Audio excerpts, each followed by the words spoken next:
Пахвалёны Езус Христос. Сёння ў межах нашых чытанняў і пачынаючы адвент хачу ўзяць першае чытанне з прарока Ісаіі. Магчыма, найбольш яно мяне закранула.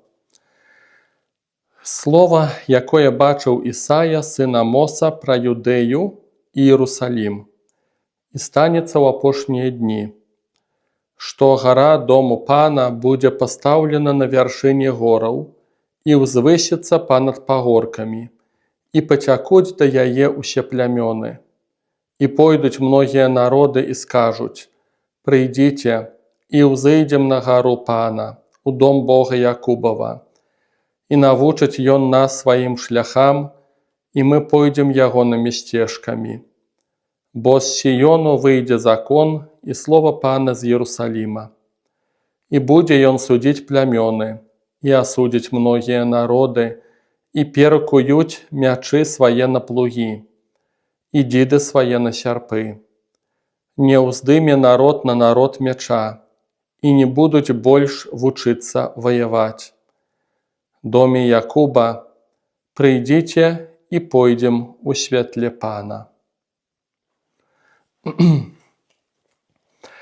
Канешне, пророк Ісая прадказвае нам месіянскую эру. Яккольвечы бы мы гэта разумелі, пра што ідзе размова, это прадказанне нейкай будучыні. Цікава пачынаецца чытанне слова, якое бачыў Ісая. Як пророк Ісая мог бачыць слова? Я паглядзеў розныя пераклады, параўняў іх розныя, і польскія, і рускія пераклады. І некаторыя так і тлумачаць, што слова, которое бачыў Ісая, некаторыя кажуць, што слова, которое пачуў Ісая падчас візіі. Напрыклад, рускі пераклад кажа: «Было слово в видении Ісаі». То есть ён бачыў нешта, і падчас гэтай такой з'явы Божай, аб'яўлення Божага, ён пачуў слова. І гэта цалкам больш верагодна, чым гэтая версія, што Ісая ўбачыў слова. І першы момант такі важны — гэта тэма універсалізма такога выбранага народа.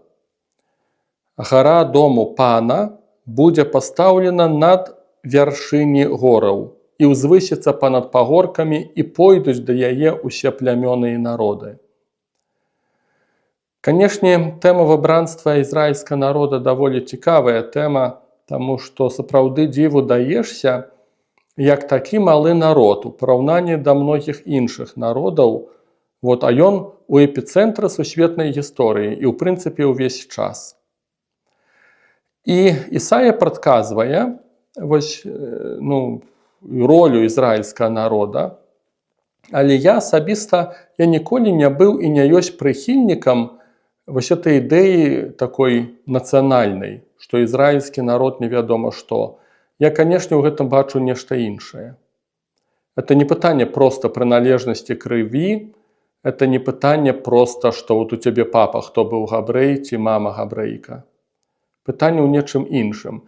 Гэта быў народ, і ёсць народ, которому аб'явіўся Бог. Усе іншыя рэлігіі былі іншымі. Яны не зналі Бога праўдзівага. І Бог на прыкладзе гэтага народу хоча да іншых прамаўляць. Таму ў нейкай ступені можна сказаць, што як такавой выняткавасці ізраільскага народа і няма. Выняткавасць у тым, што проста Бог выбраў гэты народ, і калі людзі не бачаць Бога, который аб'явіўся ў гэтым народзе, а проста звяртаюць увагу на што народ асаблівы, то я думаю, што нічога там асаблівага няма на самой справе. Выключнасць гэтага народу толькі ў тым, што, гледзячы на яго, ты павінен, па ідэі, убачыць Бога, который стварыў гэты свет. Вось у гэтым выняткавасць. Цікава, як пасланне да рымлянаў, это будзе другі раздзел на гэтую тэму, як кажа, другі раздзел, 28-29 верш. «Таму не той юдэй, хто такі знешне, І не тое абразанне, якое знешне на целе, але хто ўнутры юдэй і абразанне мае ў сэрцы паводле духа, а не паводле літары. Такі мае пахвалу не ад людзей, але ад Бога. Натхнёны аўтар паслання да рымлянаў, вялікая верагоднасць, што апостол Павел, который сам быў юдэем, ён кажа, што сапраўды не трэба звяртаць паводле цела на гэтую тэму ўвагу. Не трэба глядзець паводле цела. Это не справа ў абразанні, не справа ў тым, у якой сям'і ты нарадзіўся, а па духу трэба станавіцца юдэем. Это значыць, што ты тады маеш адносіны з Богам, который выбраў гэты народ. І гэты акцэнт ён даволі моцны у чытаннях, таму сапраўды, калі мы ўсё-такі Господа шукаем, то мы, правда, не ў плане культуры будзем звяртаць увагу на гэты народ, і тым больш не ў плане патрыятызма, нацыяналізма. А што сапраўды праз гэты народ Бог праказаў сябе. Зрэшты, падобна, як і праз іншыя народы, Бог таксама сябе паказваў, толькі праз ізраільскі народ найбольш і у разы больш, чым праз іншыя народы. Вось гэта першы акцэнт. Другі акцэнт гэтага чытання – гэта тое, што месіянская эра тут паказаная як такі асаблівы супакой і мір, скончацца войны, перастануць людзі ваяваць. І мы чуем, што гэта станецца ў апошнія дні. На пачатку Ісаі мы чуем. Цяжка сказаць, што гэта за апошнія дні. Ці гэта апошнія дні існавання гэтага свету, перад тым, як прыйдзе другі раз Христос, як мы хрысціяне верым, сапраўды такі мір настане. Хаця апакаліпса, і сам Пан Езус, ён нешта іншае прадказвае, што якраз такі будуць вялікія суды, разборкі, страх, а не мір. Таму магчыма, што гэта не пра гэты час ідзе размова. Магчыма, гэта ўжо сапраўды, калі Гасподь прыйдзе, адбудзецца суд над усімі народамі, і ўжо ўсе кропкі будуць расстаўленыя, і тады, магчыма, гэтая эра супакою надыдзе. І зноў жа цяжка сказаць, ці яна будзе на зямлі, ці гэта вобраз таго, што будзе ў Царстве Божым. За той версіяй ёсць свае мінусы. З аднаго боку здзіўляе тое, што зброю пераробяць на аграрныя прылады, на плугі, на розныя рэчы. Это значыць, што ідзе размова пра такі час, дзе ўсё-такі яны будуць патрэбныя, гэтыя аграрныя прылады. Можа на зямлі, а можа у небе Бог нейкі план для нас асаблівы мае, пра который мы нават не дадумваемся. Таму што мы пасля смерці мы будзем мець праслаўленыя целы, так як меў праслаўленае цела Христос. Ён мог есці, ён мог дакранацца да людзей, яго дакраналіся. Это нейкае такое цело, которое нам незразумела. З аднаго боку духоўнае, з другого боку у нейкай ступені фізічнае. Я часам так думаю, невядома для чаго Гасподь стварыў так много планет, на которых няма ніякага жыцця. Можа, гэта толькі нам так здаецца, што няма жыцця людскімі вачыма, а можа, ўсё наперадзе, яшчэ планы вялікія. Я без паняцця. Але эта месіянская эра, гэтыя прылады, чамусьці яны ж практычныя ўсё-такі. Яны аграрныя. Значыць, ёсць нешта ў гэтым. Таму цяжка сказаць, калі яна надыдзе. Ці ў гэтым жыцці, ці это ўжо сапраўды пасля смерці, ці пасля прыходу Хрыста. Цяжка сказаць. Зрэшты, адносна яшчэ гэтых прыладаў, што перакуюць тую зброю, як мы чуем, перакуюць мячы на плугі і дзіды свае на сярпы. Мой любімы Шэйн Клэйбарн, так шмат я натхняўся ягонай кнігай. Ён такі даволі пацыфіст, зрэшты, на сайце вяртання.орг артыкул невялічкі, раю пра яго пачытаць, каб хаця б хоць трошку пазнаёміцца з гэтым хрысціянскім падвіжнікам сучасным. Дык вось ён адну з акцый такіх рабіў, што таксама зброю пераплаўлялі ну, на прылады такія аграрныя, каб даслоўна ўспрымаць святое пісанне.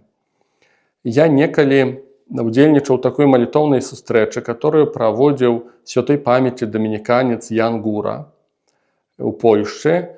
І падчас гэтай сустрэчы, не памятаю, што это за год быў, але там агромная колькасць народу была, там десяткі ці нават там нейкая сотня тысяч маладых людзей. І нейкае там войска аддало танк. І гэты танк пераплавілі і такія памяткі раздалі ўсім удзельнікам. Ну, даволі сімвалічна. І даволі прыгожыя знакі, калі сапраўды зброю пераплаўляюць у нешта такое мірнае, у нейкія мірныя прылады, але гэта толькі знакі. І тое, што зрабіў Шэйн Клэйбарн і Ян Гура, гэта толькі знакі, прыгожыя, але гэта сімволіка. Христос, даруйце, Ісая нам прадказвае нешта іншае, нейкі такі перыяд, калі гэта ўжо не будзе сімволікай, а сапраўды людзі перастануць ваяваць. Не будуць вучыцца ваяваць. Цікава нам слова кажа, надыйдуць тыя часы, калі людзі больш не будуць вучыцца ваяваць. І ведаеце, калі пра ўсё гэта разважаю, ну, канешне, сумна, што яўна мы ў гэтым напрамку не ідём. Жывём у тыя часы, калі, выдаецца, яшчэ мы вучымся ваяваць больш, чым калі. Таму яўна мы не ідём у напрамку месіянскай эры. Можа, прыйдуць часы судоў Божых скора, я не ведаю, канешне, але раз мы не ідём у напрамку як грамадства, раз мы не ідём у напрамку месіянскай эры, значыць, не ідём у напрамку месіі. У всякім разе тыя, каму выразна хочацца ваяваць, і тыя, которые захапляюцца вайнушкай. Ведаеце, нават вайнушкай не толькі з такой сапраўднай, вайнушкай у панарошку, калі можна так сказаць. У нейкі момант мне сапраўды ўнутры, у сэрцы было вельмі неспакойна, калі я бачыў, як дзеці лазяць па танках і захапляюцца імі. Зброяй, вот этими помнікамі, которые ў нас, іх многа. Я разумеў, што нічога добрага ў гэтым няма. Таму што мы нават не глядзім тады у той бок, вот захапляючыся зброяй, культурай вайны, калі можна так сказаць, гісторыяй вайны, мы па сутнасці не глядзім у той бок, дзе ўжо зброю трэба перакуваць на плугі. А значыць, да месіі не набліжаемся. Таму, канешне, адкрытае пытанне, пра які перыяд прарочыць Ісая. Калі, праўда, вот гляжу і здаецца, што нават горш, чым было. У плане ментальнасці. Нават не самога факта вайны, а ў плане ментальнасці. Таму што таксама ж войны ж не проста так бяруцца. Вот спрабуйте на сілу вот так вот зрабіць, вот сёння давайте зробім такую установку, што ўсе мы, хрысціянскія народы, перастанем вучыцца ваяваць і зброю перакуем на плугі. Мы ж разумеем, што гэта нерэальна проста. Чаму? Таму што вайна, яна не на пустым месцы нараджаецца. Гэта ненавісць людская, гэта жаданне абагаціцца, гэта зайздрасць. Маторам кастрычніцкай рэвалюцыі бальшавіцкай была зайздрасць. Таму што нехта быў нікім і раптам у яго з'явілася магчымасць грабануць і стацца вялікім чалавекам. І пакуль усе гэтыя рэчы ёсць у грамадствах, у народах, плюс яшчэ маса іншых грахоў, датуль будуць і войны.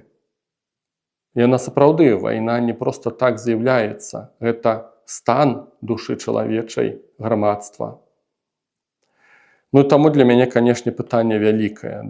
Пра які перыяд кажа прарок Ісая, калі ён надыдзе, это сапраўды ўжо, калі Гасподь знішчыць гэтую цывілізацыю, і сапраўды тыя, которые ягоныя, которые зразумелі, што быць чалавекам Божым, это быць чалавекам супакою.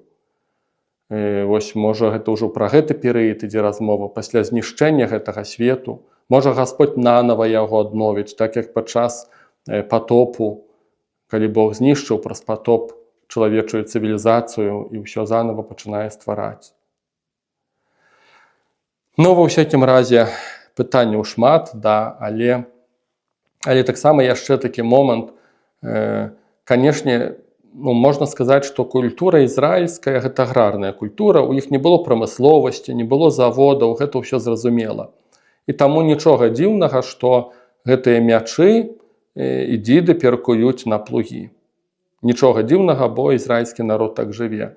Але як па мне асабіста, яшчэ нешта глыбейшае ў гэтым я асабіста бачу. Бачу тое, што ўсё-такі Бог усё, што стварае, ён стварае простае. Усё, што стварыў Бог, это было простае. І таму вось у гэтым вобразе аграрнай культуры нешта ёсць. Менавіта это не станкі, не прамысловасць, не высокія тэхналогіі, а нешта вельмі простае. І для мяне это нешта глыбейшае, чым проста вось гістарычны кантэкст ізраільскага народа. Што ўсё-такі ў гэтым ёсць нейкі, у этой прастаце вось ёсць нейкі замысел Божы. Прастата, да которой мы, па ідэі, толькі нам цяжка ў этом прызнацца, але на самой справе імкнецца душа чалавечая да этой прастаты такой, супакою такога, толькі нам часам цяжка ў этом прызнацца самім сабе. І чарговы вобраз, на што хачу звярнуць увагу, гэта народы і плямёны, которые ідуць да гэтай гары, што ўзнеслася высока, это гара Пана, як кажа прарок Ісая. І цікава, што народы ідуць самі, пацякуць да яе, да гэтай гары ўсе плямёны, і пойдуць многія народы. Вось это вобраз вельмі цікавы, што іх ніхто не гоне, іх ніхто не змушае. Бачыце, таксама это вобраз месіянскай эры. Нельга трапіць у Царства Божае толькі таму, што ў цябе няма выбару. Нельга трапіць туды толькі таму, што твае бацькі былі веруючымі, і ўсе вакол веруючыя, і так вот выйшла, а ў прынцыпе ты і не надта і хацеў. Жыццё духоўнае пачынаецца тады, калі ёсць богашуканне. А богашуканне – гэта асабісты выбар чалавека. Это твой выбар, это табе трэба, табе хочацца. Ты ўкладваешся ў гэта, рызыкуеш, ты аддаеш свае сілы. Вот, это ўвесь час твой выбар. І таму, канешне, усе нашыя многія акцыі рэлігійныя, калі нам усяляк хочацца справакаваць людзей, каб іх неяк так свядома-несвядома змусіць, зманіпуляваць, каб яны сталі на шляхі духоўныя, на шляхі Божыя, гэта не працуе. Знешне, ты можаш загнаць людзей у касцёл, загнаць да споведзі, загнаць на службу, змусіць, каб чыталі святое пісанне. І будуць яны чытаць і нічога не разумець, таму што не зацікаўленыя. Таму што для іх проста абавязак. Так вось этот вобраз цікавы для мяне, што адзін з характараў месіянскай эры – это тое, што народы самі туды пойдуць. Ім трэба будзе, это будзе іх асабісты выбар, а не таму, што іх нехта туды пагнаў, зманіпуляваў ці яшчэ нешта. Яшчэ важны вобраз, што іх, ніхто не будзе гнаць, у гэтым ёсць богашуканне. І я бачу сам па сабе, што вот так вот было. І от мне шмат людзей задаюць пытанне, чаму так ёсць, што і многа ж людзей хадзіла на тыя самыя малітвенныя групы, што і я, і семінар той самы прахадзілі, і тыя самыя практыкі малітоўныя былі, і да Духа Святога таго самага маліліся. Чаму мяне па-іншаму выйшла, у некага, не так. Я, канешне, замыслаў Божых не ведаю, але ўсё-такі я зразумеў адну рэч, што я асабіста шукаў. Я шукаў, я цікавіўся, я стукаў у розныя дзверы. Я не ішоў на гатовае. І вот это важна было. Это нават не пытанне таго, якія малітвы, і з якіх людзей я сустрэў, якія малітвы нада мной нехта вымавіў перад Богам. Не ў гэтым пытанні. А ў тым, ці ты сам шукаў. Я да. Гэта адна з рысаў этой месіянскай эры, скажем так, чарговая. Это добравольнасць, богашуканне такое, што народы самі пойдуць, ніхто іх не гоніць. Чарговая рыса – гэта тое, што яны будуць навучаныя Богам. Мы чытаем, як гэтыя народы скажуць: «Прыйдзіце, узыдзем на гару Пана, ў дом Бога Якуба, і навучыць ён нас сваім шляхам. І мы пойдзем ягонымі сцежкамі, бо з Сіёну выйдзе закон і слова Пана з Єрусаліма». Народы ідуць для таго, каб быць навучанымі Богам. Народы ідуць не для таго, каб рашыць свае праблемы. Народы ідуць не для таго, што так большасць робіць, альбо так рабілі мае продкі. Вот паглядзіце, якія нашыя матывы найчасцей перад Богам. Чаму мы стаім перад Богам? Найчасцей таму, што нам нешта ад яго трэба, это выключна бізнес, альбо таму, што страх нас гоніць, альбо таму, што мы хочам нешта перажыць, это чарговы элемент. Нам хочацца нейкай містыкі, нам хочацца нешта адчуць, нават адчуць, што мы любімыя. Хоць это важнейшы момант у адносінах з Богам, да, але людзям хочацца адчуць, перажываць гэта, што мы любімыя. Таму што для нас это важна, эта сфера перажывання. І паглядзіце, як мала увогуле гэтых аргументаў гучыць, што мы хочам быць навучаныя, што мы не ведаем, як жыць, мы не разбіраемся, і нам трэба, каб Бог падзяліўся з намі сваёй мудрасцю. Дзеля гэтага людзі чытаюць Пісанне па-нармальнаму, не дзеля чарговай нейкай пабожнай практыкі. Гэта чарговы элемент, чаму народы ідуць. Значыцца, першы элемент – это іхны выбар дабравольны, другі элемент – это тое, што яны хочуць быць навучанымі. Трэці элемент цікавы. Бо з Сіёну, чаму ідуць народы? Яны кажуць, бо з Сіёну выйдзе закон і слова Пана з Єрусаліма. Ось я звяртаю увагу, што это написано, што это две розныя рэчы. Закон і Слово Божие з Єрусаліма. Чаму такая розніца? Таму што закон, спрабуем паразважаць, што такое закон? Закон – гэта правілы, гэта рэакцыя на паталогію. Калі ўводзіцца закон, тады, калі чалавеку ёсць небяспека, і ён сам не дадумаецца, як вылезці з этой небяспекі. Калі мы выхоўваем дзяцей, асабліва з дзяцінства, самага ранняга перыяду, мы іх выхоўваем у прынцыпе правіламі і законамі.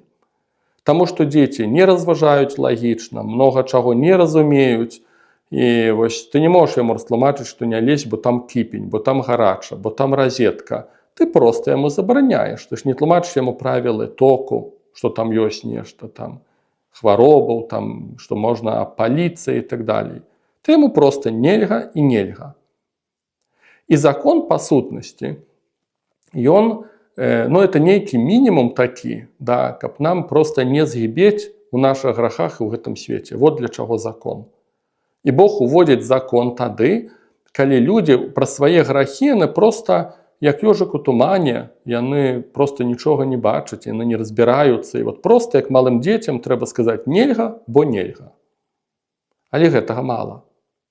Калі мы выразна будзем чытаць Святое Пісанне, то тут далёка не толькі закон. Далёка не толькі. Тут ёсць мудрасць Божая, тут ёсць слова суцяшэння, тут можна знайсці радасць, тут можна пазнаць, кім ёсць мой Бог. Пра Святое Пісанне пазнаём, кім ёсць людзі, кім ёсць чалавечае грамадства, чым ёсць чалавечае грамадства. У Святым Пісанні проста, нават сама прысутнасць Бога ёсць, проста сама прысутнасць. Это не толькі закон, не толькі правілы. Мы кажам, што нас мучае маралізатарства, некаторых мучае маралізатарства. Калі ксёндз пастаянна замбоны гаворыць, што вы бесталачы, што трэба жыць так, а вы так не жывіце. Трэба хадзіць на імшу, а вы на імшу не ходзіце. Это называецца маралізатарства. І многіх людзей это мучае. Чаму? Таму што гэта толькі закон. Ён правільны, ён важны. Але гэта мінімум. Апостол Павел скажа, што закон – гэта нянька. Рускі пераклад прыгожа кажа «Дзету вадзіцель ко Христу». І на гэта звяртаю увагу, што калі нашае жыццё хрысціянскае толькі ў межах закону і правілаў, яно пакалечанае. Это такі мінімум, каб сапраўды нам ужо, как говорится, лицом в грязь не упасть. Это такі нейкі мінімум.